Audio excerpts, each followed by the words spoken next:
Assalomu alaykum hurmatli obunachilar. Sergeli 6 dan xonadonimiz sotuvga chiqdi.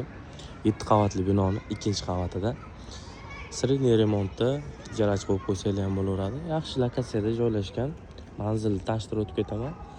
Sergeli 2-bekatga 500-600 metr atrofida chiqadi. Mashina bozor shunday orqasida joylashgan. Mana bu yerda mashina bozor, dehqon bozor, hamma narsalar qulay, lokatsiyasi juda shikala joyda joylashgan. Umuman ijarachi qo'ysanglar ham o'zlaringiz yashasangizlar ham juda yaxshi, qulay uy. Videoni oxirigacha ko'ringlar. Oxirida sizlarga uyni ko'rsatib, narxlarini tanishtirib o'tib ketaman. Uyimizga ham kirib oldik. Kirushimiz shunaqa kalida. Bu kirganda sanuzil.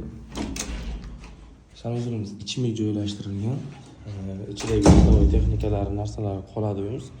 Uyimizning xonalari ham skvoznak joylashgan. Shamol aylantirish juda yaxshi. Bu yog'i spalniga aboylar qilib chiroyli qilib qo'yilgan. Shkafga mana bunaqalari qoladi. Bu yog'i zal.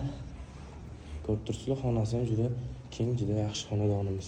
Bu yoqda oshxonasi ham akkuratli, o'zini oshxona mebellari ham bor. Mana bitta oylari ham uyda qoladi. Yaxshi xonadonimiz, fayzli. Bu yoq balkoni ham birga 3li balkon, birga 3, birga 2,5 atrofi chiqadi. Yaxshi xonadonimiz. Buni hech qanaqa dokumentda muammosi yo'q, qarzdorchiliklari yo'q.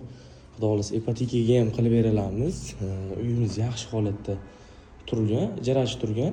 Bu yerda $400 turilgan, ijarachi oila qo'yilgan.